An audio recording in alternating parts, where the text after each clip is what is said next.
Сәлеметсіздер ме, қалдарыңыз қалай? Өздеріңізбен және де амандықпен жүздесіп отырғаныма өте қуаныштамын. Енді мен әдетте осы бала тәрбиесі жөнінде ойларыммен бөлісемін. Егер де менің осы айтып жатқан ойларым сіздерге ұнаса, дұрыс деп ойласаңыздар, басқаларға жіберіп қоюларыңызды үміт етемін. Ол кісілер де пайдалансын, ол кісілерге де көмегін тигізсін деп ойлаймын. Жүрек басып қойыңыздар. Егер жақсы көріп ұнап жатса, жақсы бағаларыңызды беріп қойыңыздар. Мен де шабыт алып отырайын. Енді әдетте мен ылғи өзімнің осы күнделікті балалардан көрген бір мәселелерім, жақсы жағы болсын, дұрыс емес жағы болсын, соларды көріп, содан бір ой қорытып, өзімше дұрыс деп ойлаған ойлармен бөлісемін.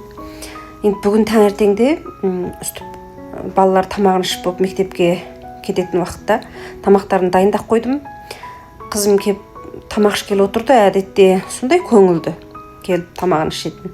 Бүгін таңертең енді үндемей келіп отырып, тамағын үндемей жеп отырды да. Сонымен мен өзім біраз сезе қойдым. Енді әсілі өзімде бір тапсырмаларым бар. Сол балаларға тамағын беріп тастап дереу сол біраз тапсырмамды дайындап солай істейін деп отырғам, асығып отырғам.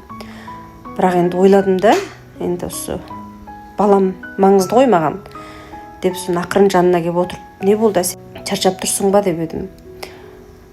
Иә деп, мама неге біз 5 күн оқимыз, 2-ақ күн демаламыз деп солай деді да. Содан мен де соны айтам, неге 5 күн демалып 2-ақ күн оқымайды екенсіңдер деп сөйттім.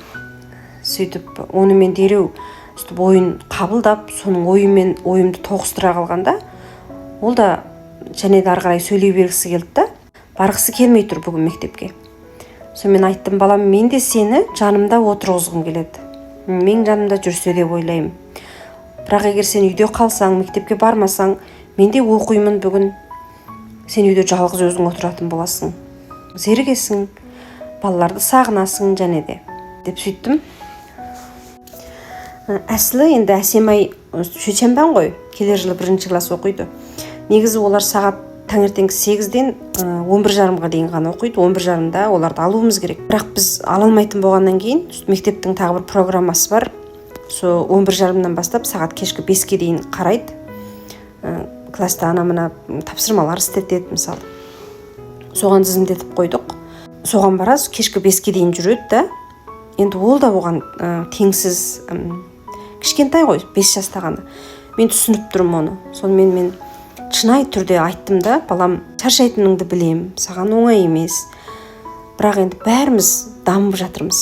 Бәріміз оқып жатырмыз, жұмыс істеп жатырмыз. Егер мен оқымай үйде отырып сені сол ертерек алып келіп солай істейтін болсам, мен дами алмай қалам. Мысалы, кейін ағаң екеуің ағылшыншаларың мықты болып, жақсы мектептерде оқып, сондай дамисыңдар. Сол кезде мамаң сендердің ойларыңды түсінбей қалады мүмкін. Сол үшін мен де үйренуім керек, мен де ары қарай дамуым керек деп солай шынайы түрде айттым. Сол кезде қызым да түсініп, солай жақсы болып қалды. Содан 5 минуттай біраз құшақтап, көңіл күйі орнықты әбден. Содан мектепке кетті. Енді сол бір 10 минуттық уақыт қой. Сол қызыммен сөйлесіп, көңіл күйін сөйтіп орнықтырып жібергеніме қуандым да. Мен оған да айттым, егер мектепке барып шаршасаң, мұғаліміңе айт.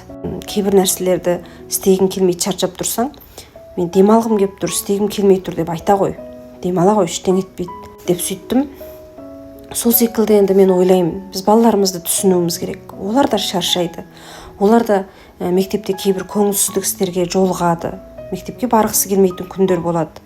Біз секілді ғой, мысалы, бізде кей кезде жұмысқа барғымыз келмей қалады деген секілді. Соларды түсінуіміз керек. Кейбір ата-аналар айтады, мысалы, неменеге шаршайсың, сенің міндетің деген оқу, дұрыстап оқу бар деп, сол секілді айтады. Негізі ол дұрыс емес деп ойлаймын мен. Балаңыздың сол кездегі көңіл күйін қабылдаңыз. Қабылдап, факт қалай, солай түсіндіріңіз. Егер де уақытыңыз болып жатса, оның сөйтіп қатты шаршап тұрған күнін сезіп отырсаңыз, демалтыңыз. Оған да түктетпейді бір күн демалғанға мысалы. Адам бір күн демалып қалған үшін барлық нәрсе қалып қалмайды ғой. Қайта демалып, біраз энергиясын жинап алғаннан кейін ол тіпті де үйренуге қызығады.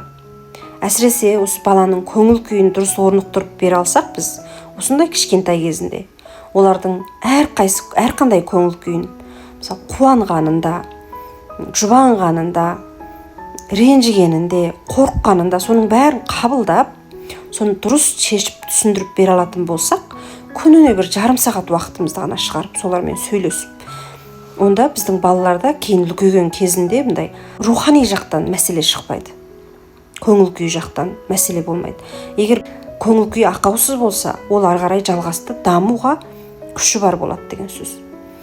Кішкентай кезіндегі мына көңіл күй ақаусыздығы өте маңызды. Сол үшін балаларыңызға көңіл бөліңіздер. Бәріміз бірлікте осы балаларды ақаусыз даму үшін көмектесейік.